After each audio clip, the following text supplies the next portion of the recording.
리포트 제목 0219 키움 모닝 레터. 코스피는 2626.81로 상승 마감했으며 방산, 전력기기, 로봇, 원전 관련 업종이 상승세를 보이며 지수 상승에 기여. 미국 증시는 반도체 업종 강세에도 불구하고 연준의 추가 금리 인하 신중 발언과 러우 종전 협상 등의 변수로 혼조세 마감.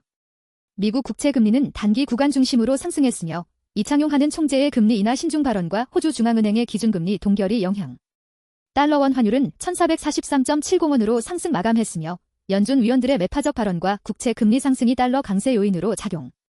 WTI 유가는 배럴당 71.85달러로 상승 마감했으며 러우 전쟁 관련 긴장 고조와 원유 공급 차질 우려가 가격 상승을 견인. 리포트 제목 차트 댓 매터스 VOL3. 미국의 무역정책 불확실성 지수가 높은 수준을 유지하며 트럼프의 발언에 따라 시장 변동성이 커지는 상황. 바이든 정부의 중국산 배터리 25% 관세 부과 발표 이후 미국으로의 리튬이온 배터리 수출이 급증. 브렌트유 가격은 비오펙 국가의 생산 증가와 기존 오펙 감산 완화로 하락할 가능성이 높아지고 있음. 유럽 경제는 산업 생산 둔화에도 불구하고 증시는 SAP, LVMH 등 대형주 중심으로 상승세 유지. 중국 항생 테크 지수는 연초 대비 15% 이상 상승했으며 딥시크 및 AI 기술 성장 기대감이 반영된 결과. 리포트 제목 빅테크 기업 정책 전환. 시진핑 주석이 빅테크 기업 대표들과 좌담회를 개최하며 알리바바 마윈의 참석이 규제 완화를 시사하는 신호로 해석됨. 2021년부터 시행된 중국 빅테크 규제로 인해 기업들의 주가는 고점 대비 70에서 90% 하락했으며 최근 규제 완화 움직임이 나타남. AI, 자율주행, 반도체 등 기술 혁신 기업들이 정부 지원을 받을 가능성이 높아지며 관련 업종주가 상승 기대감이 커짐. 2018년 미중 무역전쟁 당시 진행된 민영기업 좌담회 후 기술 관련 기업 주가가 20% 이상 상승한 사례가 있어 이번 회담도 유사한 흐름이 예상됨.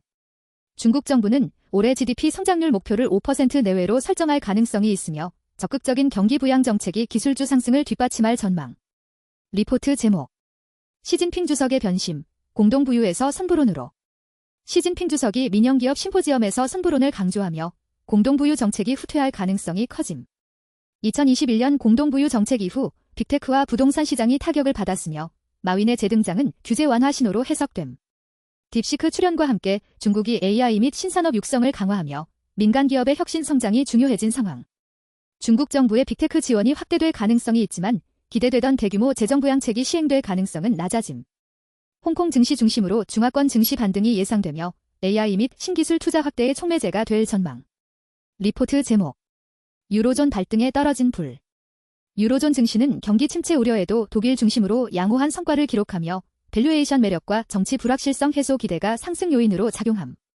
독일 총선에서 극우당 AfD의 지지율 상승으로 연정 구성에 시간이 소요될 가능성이 있으며 정치적 불확실성이 시장 변동성을 높일 요인으로 지목됨. 미국의 관세 위협이 독일 자동차 산업에 부담을 줄 수 있으며 비관세 장벽까지 포함한 협상 전략이 유로존 경제의 불확실성을 가중시키는 요소로 작용함. 러우 전쟁 종료 기대가 긍정적인 측면에서만 반영되고 있으며 종전 논의 과정에서 EU가 국방비 지출 증가와 미국 에너지 수입 부담을 떠안을 가능성이 있음. 유로존 주요국 시장금리 하락이 제한되면서 경기 회복이 지연될 가능성이 있으며 향후 정책 대응이 글로벌 경기 둔화 흐름을 완화할 수 있을지 주목됨.